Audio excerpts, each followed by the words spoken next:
Vamos começar a entrevista com o professor Ilan Pappe, que é uma das principais atrações aqui da Flip e que... It's the first time in Brazil? Second time. Second time. And you are launching like 2 new books here? Yeah, 2 new books, yeah. What historical context is most crucial for understanding the current humanitarian crisis and the widespread reports of starvation in Gaza? I think there are 2 historical contexts. One is going much back in history, and one is a more recent one. The longer historical context, so to speak, goes back to the very problem of Zionism as a European project that emanated from the fact that Europe did not know how to deal with its anti-Semitism, with its racism towards the Jews, and opted, instead of dealing with this problem, opted for the option of building a Jewish state in the midst of the Arab world at the expense of the Palestinians. And in many ways, although this happened 130 years ago, it still is the problem. It still is the problem that you insist that Palestine, that is an Arab country in the middle of the Arab world, has to be a European Jewish country. And this is part of the problem, because Zionism is still built on the assumption that the main problem for the success of Zionism is the fact that there are still so many Palestinians living in Palestine. And Israel tried all kinds of things, and that's where we come into a more recent historical context. In 1948, when Israel was established, in order to deal with the so-called Palestinian problem, Israel ethnically cleansed half of Palestine's population, destroyed half of the Palestinian villages. But still, half of the Palestinians remained in Palestine. Israel also was not happy with the borders that were formed after 48, namely Israel was without what became known the West Bank and the Gaza Strip, and therefore wanted to have more territory. And in 1967 had more territory, but with more territory came more Palestinians, so the demographic issue remained. So that's one historical context, this constant inability of Israel, because of its ideology, to deal with the demographic presence of Palestinians. And they try everything, ethnic cleansing, partition, and unfortunately recently genocide. There is another context which people are not always aware of, that Gaza Strip, talking more specifically on Gaza, Gaza was not a strip before 48. It was a cosmopolitical town on the way from Egypt to Turkey. And Israel created the Gaza Strip in 1948 as a kind of a mega refugee camp. It pushed hundreds of thousands of Palestinians from the center and south of Palestine into what became the Gaza Strip. So people who live in the Gaza Strip, until 1967, they live in the biggest refugee camp in the world. After 1967, because they are the descendants of the Nakba, they are also more resistant than the rest of the Palestinians. So they are being punished all the time by Israel. So the mega refugee camp becomes, as the title of my book that appeared here in Brazil, it became a mega prison. And the mega prison also is not quiet. It resists. It reacts. And then Israel tries the blockade, the siege after 2007. And Gaza continues to resist. And when nothing works, when ethnic cleansing is not working, when prison is not working, I'm not surprised that the Israelis decided the only option we have to deal with these millions of Palestinians we don't want in Gaza is by genocide. Okay, and given the current political climate, do you see any parallels between the events of 1948 and the situation in the occupied territories today? There is a connection. The connection is that the problem is, again, coming back to the issue, how do you deal with massive presence of Palestinians, which you, from an ideological perspective, regard as the main obstacle for your success. There's a difference between what Israel did in Palestine in 48, what it did in the West Bank since 67, and what it's doing now in Gaza. The difference is in the means. 48 is ethnic cleansing. The West Bank since 1967, it's a very incremental, very gradual ethnic cleansing with a lot of other tactics like policing the Palestinians by not allowing them to move freely, by creating economic and military pressure on them to leave, using the Jewish settlements as a leverage against them. And then you have Gaza. When all these methods in the West Bank were not working in Gaza, they tried something different, the siege and eventually the genocide. The common theme for all of this is that the Palestinians are dehumanized. They become a problem, not human beings, a problem that has to be removed. And this includes all the Palestinians, not just those who are fighters or, as the Israelis would call them, terrorists, but everyone is a problem. A child, a baby, a woman, an old person. And what is so common to the way Israel behaves now in Gaza, to 48 and the West Bank, that Palestinian villages are not treated as a civilian space, but as military bases. And therefore you can obliterate them. And everyone who lives in the village is actually a soldier of the other side and not a civilian. That's the great problems. What's your feeling? How do you deal with this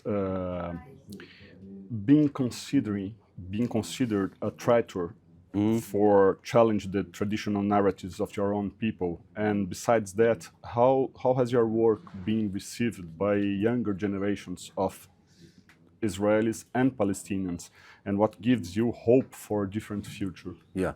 Well, first of all, it's not nice to be treated as a traitor. And definitely at the very beginning, I took it very hard. And it both saddened me, but also worried me, because it's not only that people call you a traitor, it comes with certain threats and risks and so on. But there is a point in history where, in your own history, where you say, I am at peace with myself, and then you can really deal with such accusation. It only troubles me that I cannot have a good dialogue with my own people, but apart from it, I don't consider it as something that would force me to change my views. As for the way this is being received, unfortunately, most young Israeli Jews are indoctrinated in a very powerful educational system, and therefore I don't think they are open enough to hear it. I'm also not allowed to enter schools in Israel and so on, so it's difficult for me to be in touch. Although I do have some influence of a younger generation, but it's a small minority, not a big one.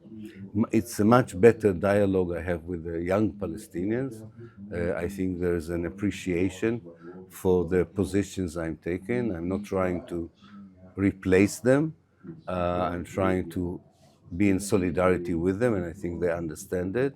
And I have a lot of, when you ask me about hope, it's exactly these young Palestinians that gives me hope.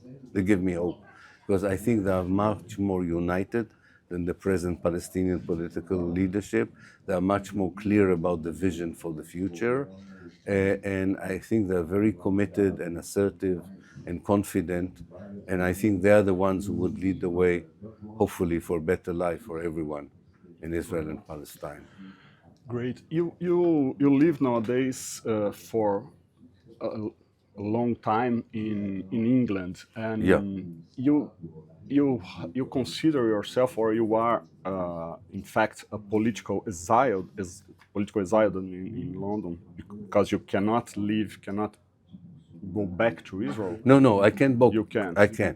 I cannot work in Israeli academia, but I can go back to Israel, and I go back to Israel. It's my homeland. I want to be there. I have a very good connection with the Palestinian community inside Israel, and I don't want to desert them.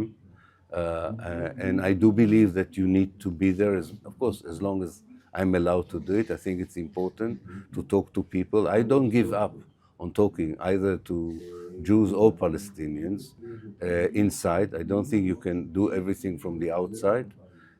I do believe that it's important to understand what people are worried about, both Jews and Arabs. And therefore, I'm very glad that I can still do it. Of course, if I won't be allowed to do it, it would be very sad. But as long as I can, I would like to be there as much as I can. Even to be here in this festival in Flip, you had to fight against great pressures. And Yeah. is like this all over all over All the over, world? all over.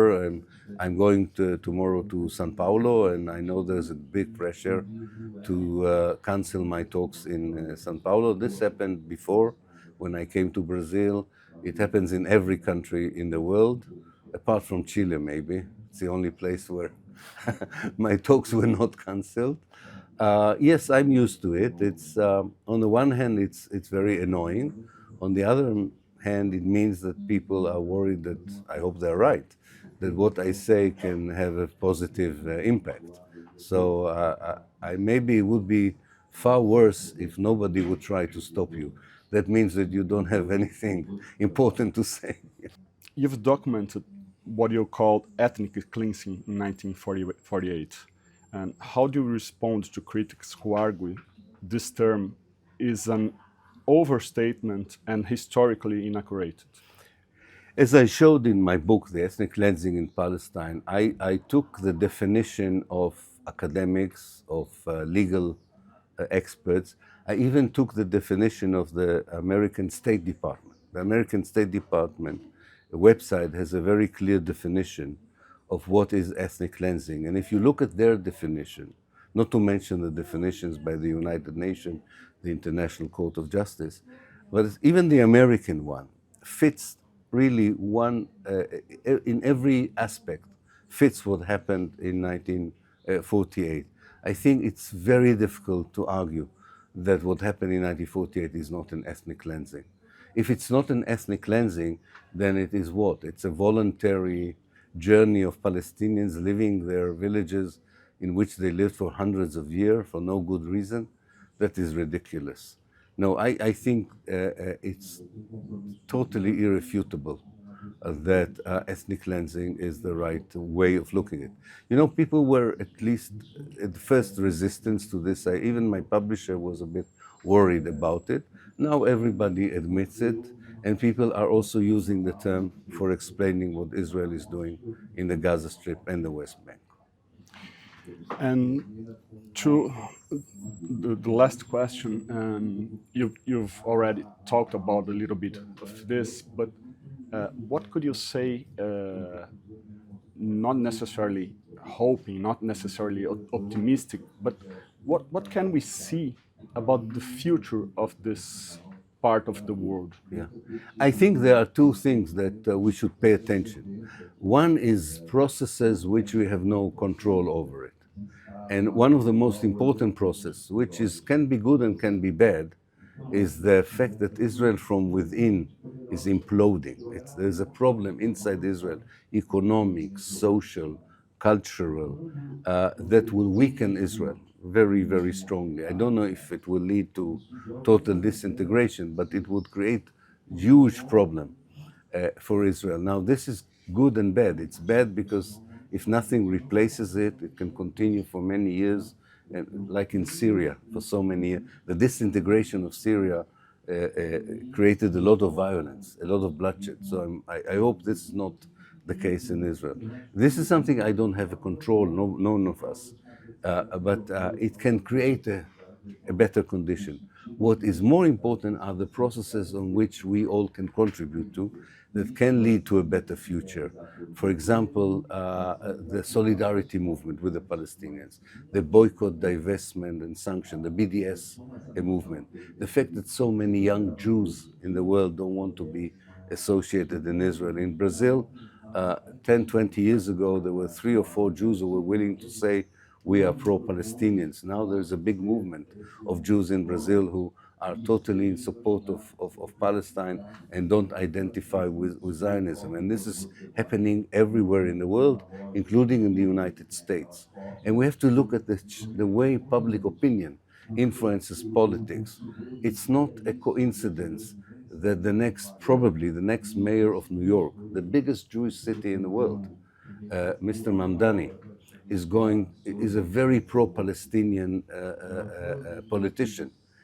These are indications that despite a very bad period of politics, populists, right-wing, people like Trump, Erdogan in Hungary and so on, there are signs that public opinion wants a very different kind of politics, and the different kind of politics, I think, would bring a much more courageous policies towards Israel. And we need the pressure from the outside because there's very little hope for a change from inside Israel.